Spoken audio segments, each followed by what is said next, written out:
I had always been the kind of person who prided myself on my professionalism. A decade into my career, I was comfortable in my role and proud of the progress I had made. I had built a life I could be proud of, stable, comfortable, predictable. There were challenges, sure, but nothing that seemed insurmountable. At least, that was what I told myself until the day I sent an intimate photo to my boss by accident. It all started on a typical morning. My wife, Sarah, and I had been drifting apart for months. The spark had gone out of our relationship. We still loved each other, but the excitement was long gone. I think both of us knew it, even if neither of us wanted to admit it. I spent long hours at work, trying to avoid confronting the stagnation of our marriage. The distance between us was undeniable, yet neither of us had the courage to face it directly. Then there was my boss, Jessica. She had been my superior for a little over a year now. She was everything I wasn't. Confident, decisive, always composed. She had a way of walking into a room and commanding attention, and though I never let it show, I admired her for it. We had a professional relationship, but there were times I felt the weight of her gaze linger just a little too long. I couldn't help but notice the way her eyes seemed to assess me differently than the others in the office. But I didn't dwell on it. I wasn't someone to entertain fantasies, especially not at the expense of my marriage. Still, there was a small, nagging feeling in the back of my mind. I couldn't help but wonder if Jessica was, in some way, aware of the tension between Sarah and me. It wasn't that I had said anything to give it away, but sometimes, after particularly stressful meetings, she would give me a certain look, a raised eyebrow, as though she were silently questioning me. It made me uncomfortable, but I always pushed it aside. My focus was on work, nothing more. That particular day, I was distracted, overwhelmed with emails and deadlines. My phone buzzed on my desk. I looked down and saw a message from Sarah. It had been one of those mornings where we barely exchanged a word. She had left for work early, and I hadn't even had the chance to kiss her goodbye. She was upset about something, probably about the distance between us that had become impossible to ignore. I had no energy for it. I opened the message, half reading it as I typed a reply to a colleague on my laptop. In my frustration, I responded to Sarah's text in a way I hadn't intended. It was short, curt, defensive. I could feel the pressure building, a constant knot in my stomach from the constant push and pull of trying to hold everything together. She replied with a single word, "Fine." I could feel the weight of that word even through the screen. It stung, but I didn't have time to dwell on it. I had work to do. I reached for my phone again and scrolled through the conversation, my finger mindlessly tapping the screen.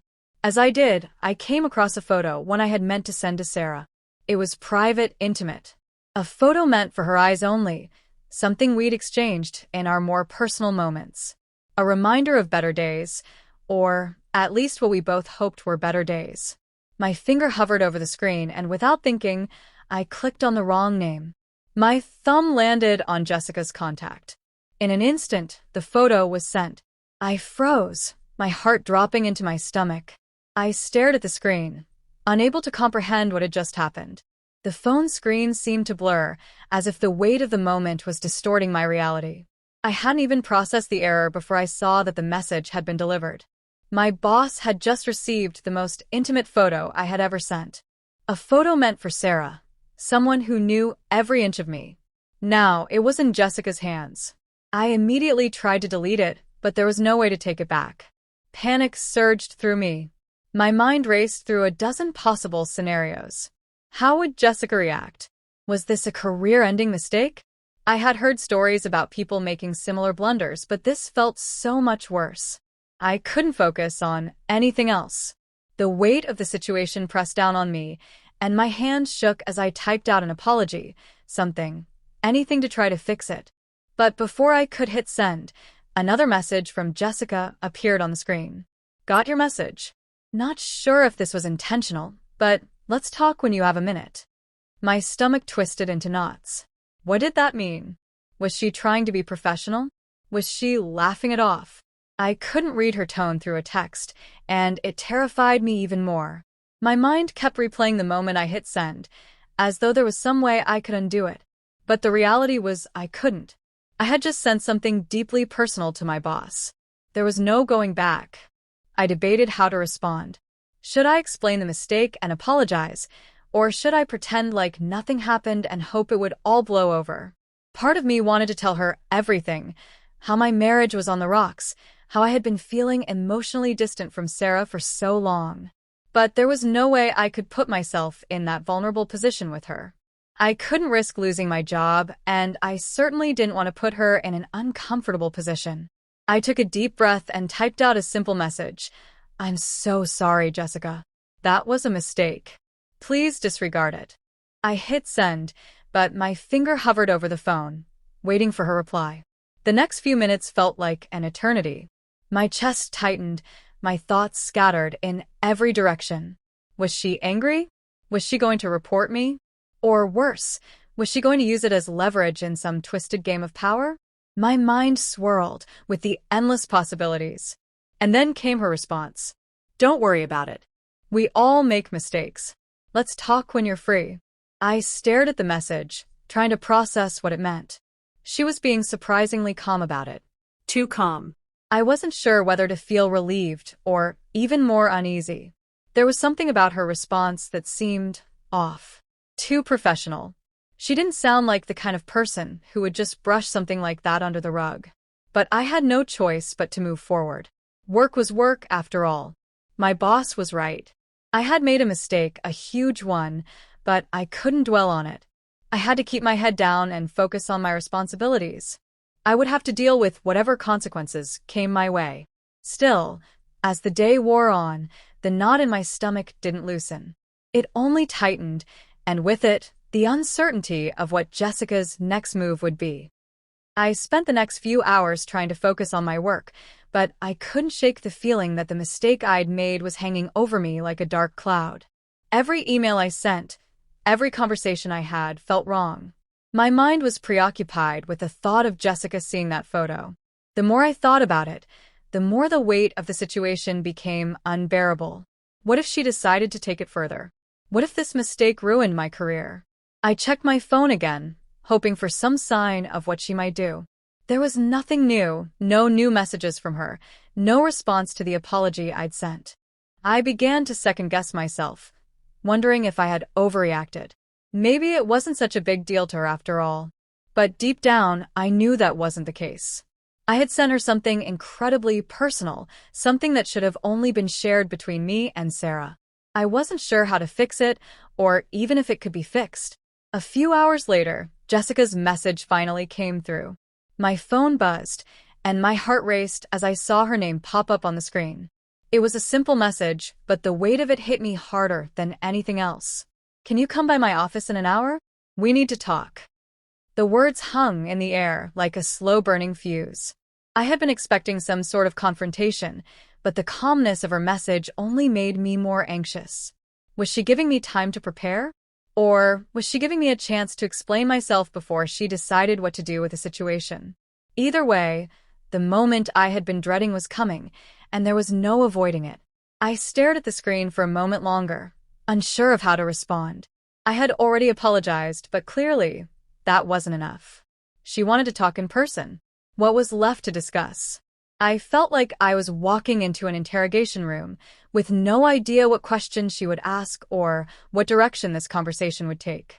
I spent the next hour pacing around my office, trying to think of what I would say when I walked into her office.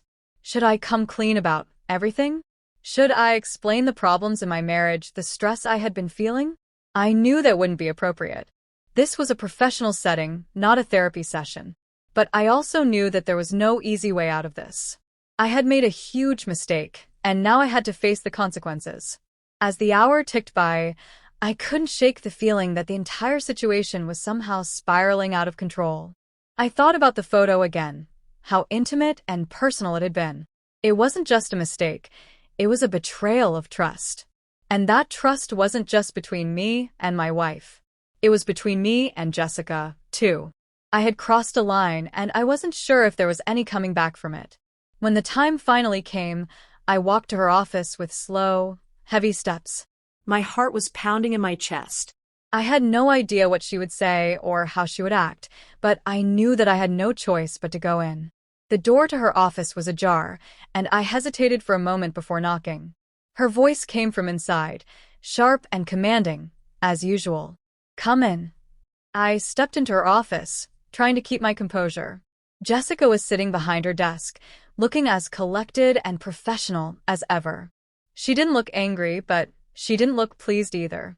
There was a coolness to her demeanor, an air of calm control that made my stomach tighten even more. "Close the door," she said, her voice steady. I did as she asked, and the sound of the door clicking shut felt final, like a barrier between me and the outside world. I stood there for a moment, unsure of what to do or say. Jessica didn't say anything at first, just looked at me with an inscrutable expression. "You know why you're here, right?" she asked, her eyes never leaving mine.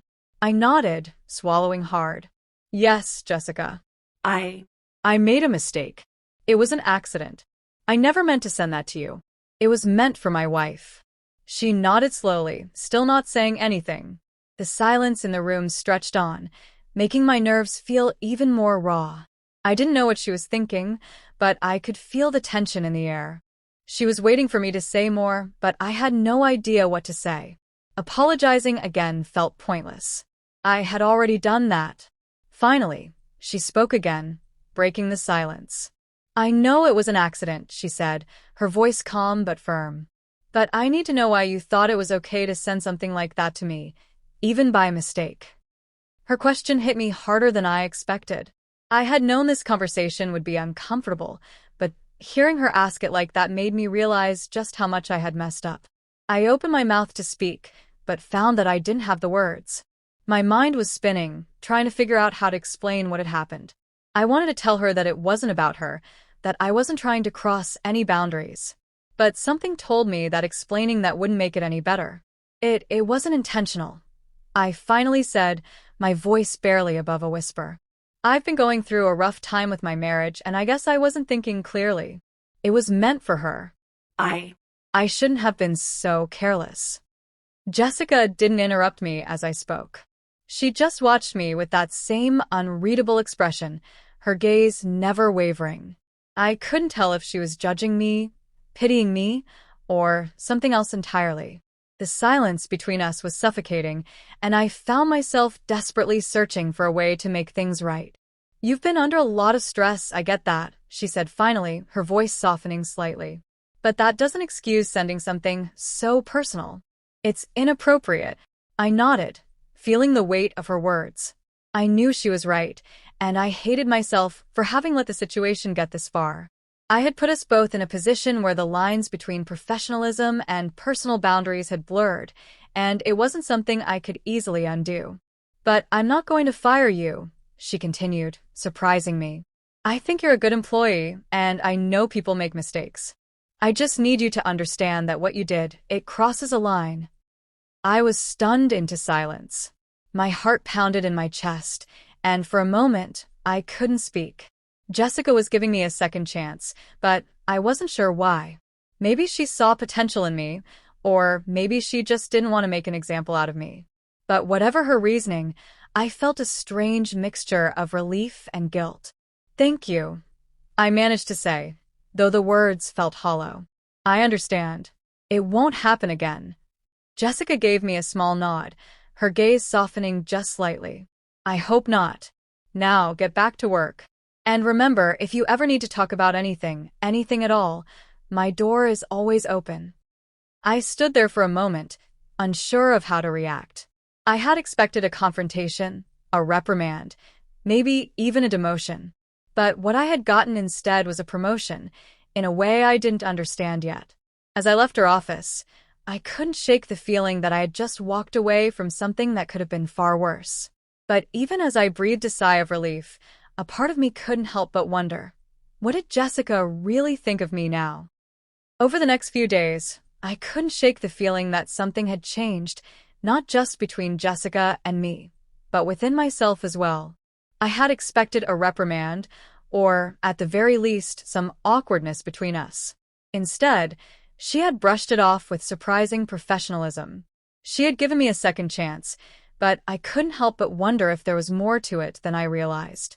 As the days passed, I found myself watching Jessica more closely.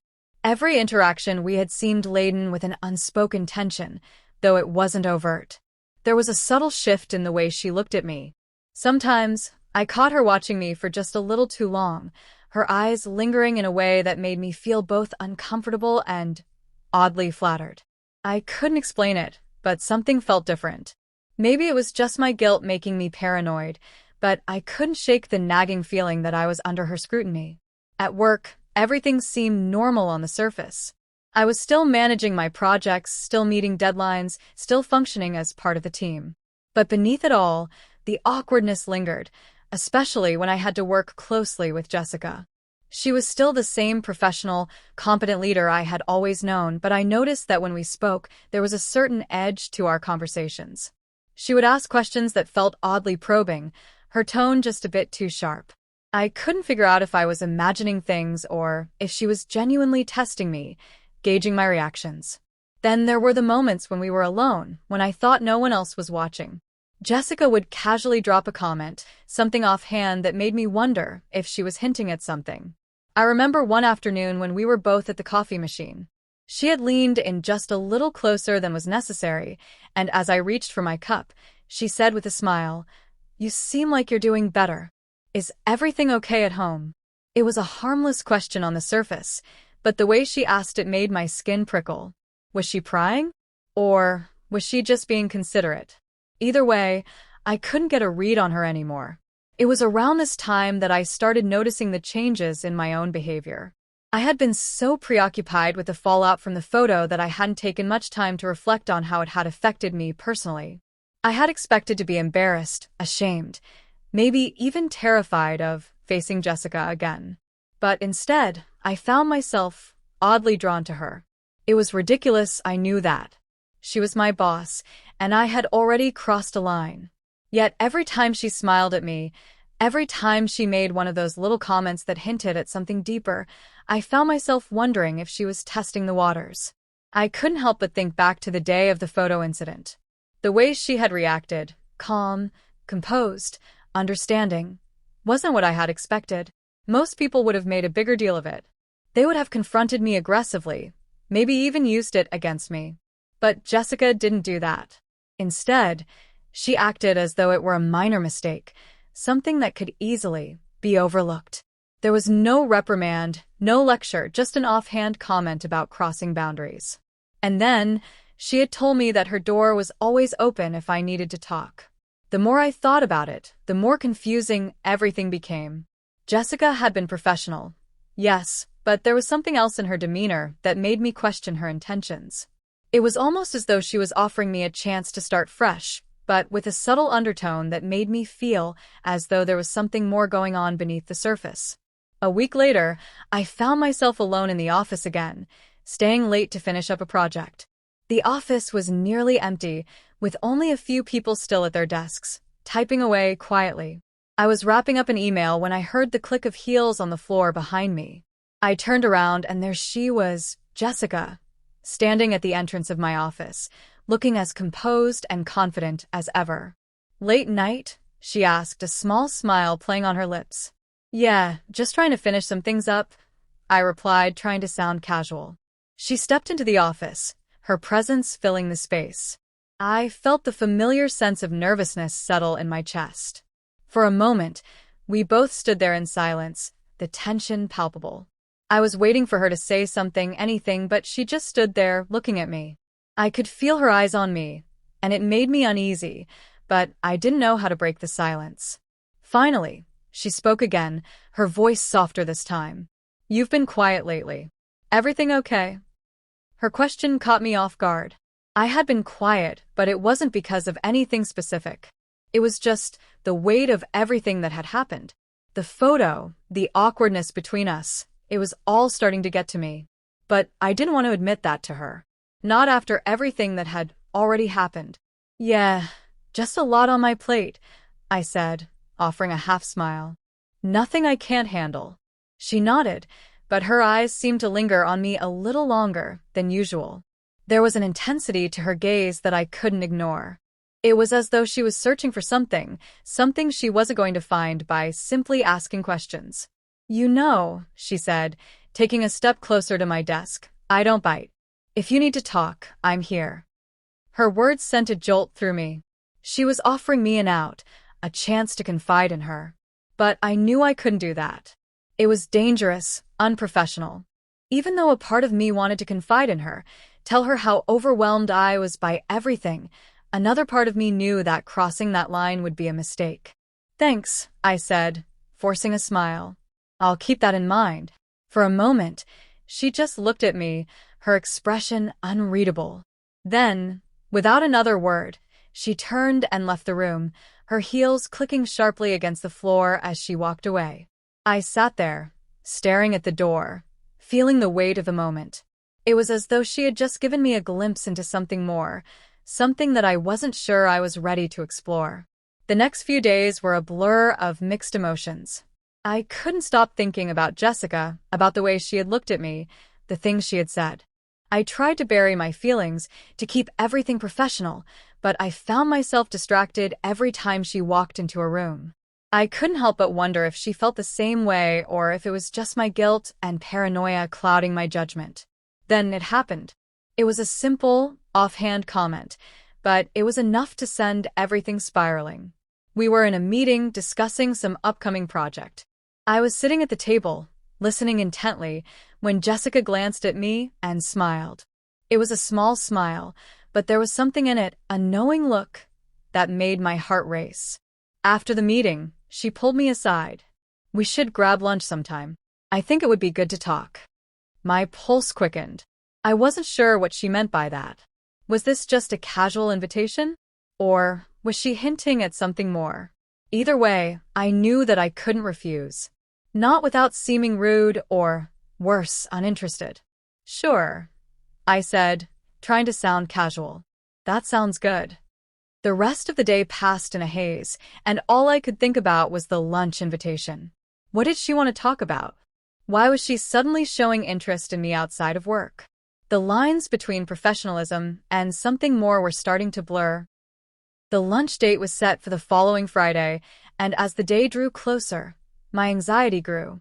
I had convinced myself that it was just a casual meeting, a chance to talk about work, to discuss whatever was on Jessica's mind. But deep down, I knew that this meeting was more than that. There was a palpable tension between us now, something unspoken that seemed to hover in the air every time we interacted. I couldn't quite put my finger on it, but I had the nagging feeling that this lunch would either solidify or completely destroy whatever fragile professional rapport we still had. As I sat in the office, waiting for the clock to tick down to lunchtime, I found myself overthinking every little detail. What should I wear? Should I keep it professional, or should I try to be a bit more relaxed? I settled on a button-up shirt and slacks, professional, but not too stiff. I wanted to look approachable, but still maintain a sense of professionalism. I couldn't afford to send the wrong message. It was a delicate balance, and I wasn't sure where the line was anymore. The minutes dragged on until finally, it was time to go. I grabbed my jacket and made my way to the lobby, my mind racing with a million thoughts. When I reached the door to the restaurant where we were meeting, I saw Jessica standing outside, waiting for me. She looked effortlessly elegant, as usual, her hair pulled back neatly, her outfit understated but stylish. There was something about her, something that made my heart skip a beat every time I saw her, no matter how many times I tried to push those feelings down. Hey, I greeted her, trying to sound casual, though I could hear the slight tremor in my voice. Hi, she replied, offering a small smile. Glad you could make it. We walked inside, and I noticed how close we were as we navigated through the restaurant. The proximity felt different now, charged with a subtle tension that wasn't there before. We sat down at a quiet table in the back, away from the other diners, and I immediately felt the weight of her gaze on me. It was more intense than it had ever been before. She wasn't looking at me like a colleague anymore. There was something else in her eyes, something that made my pulse quicken. We ordered our food, and for a moment, the conversation was light, work-related mostly. We talked about the projects we were both working on, exchanged opinions on some industry trends, and even shared a few jokes about office politics. But the longer we talked, the more I felt like we were both dancing around the real reason we were there. I could sense that she was just as aware of the tension between us as I was. Every time our eyes met, there was a brief pause, a flicker of something that neither of us was willing to acknowledge aloud. "How have things been at home?" she asked, her voice a little softer than before. The question caught me off guard. It was a personal question, one I hadn't expected to be asked during a casual lunch. I hesitated, unsure of how much to reveal. I could feel the weight of my situation, the tension in my marriage, the guilt of the photo, pressing down on me. "Things are complicated," I said, carefully choosing my words. "We're working through some stuff, but it's been difficult." Jessica nodded, her eyes narrowing slightly as though she was processing my words. "I understand. Relationships can be hard, especially when life gets in the way." Her comment lingered in the air, and for a moment, I felt like we were both caught in a silent understanding. But then she shifted in her seat, looking at me more directly. "I know it's not my place to say this, but sometimes people get distracted, especially when they're unhappy. It's easy to make mistakes when you're not really present in your own life." I swallowed, unsure of how to respond. She was being blunt, but there was something in her tone that made me feel like she wasn't just talking about me. There was an underlying message in her words, something I wasn't sure I was ready to confront. It was almost as if she was trying to tell me something without actually saying it. "Yeah," I said, my voice quieter now. "I guess that's true." The silence that followed felt thick.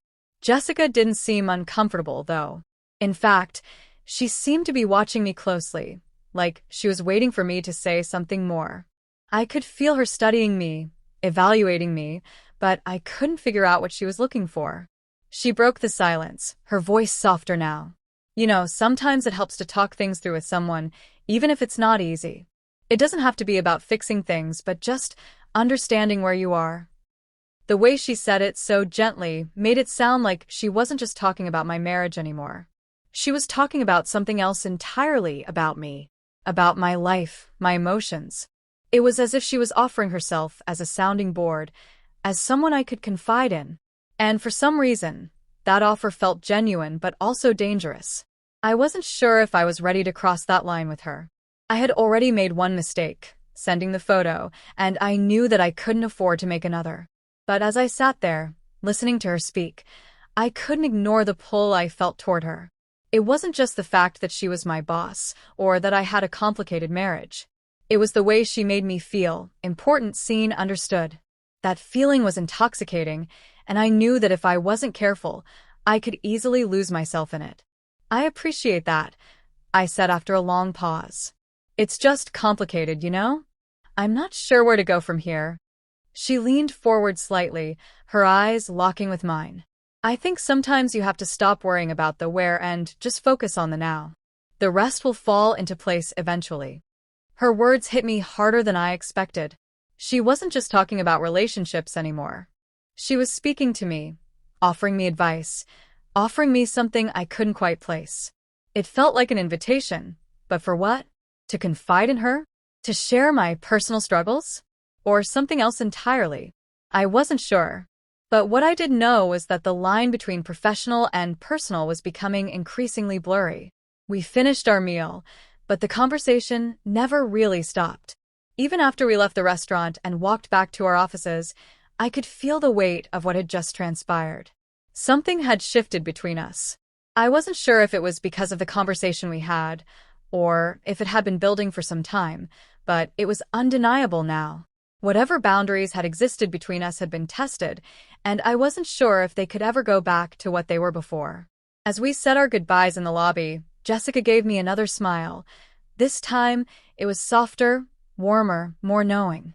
There was a glimmer in her eyes that made my heart race, and for a moment, I wondered if she felt the same pull I did. "Take care," she said, her voice light but with a hint of something else beneath the surface. "Yeah, you too," I replied, my voice betraying the nervous tension that had built up in my chest.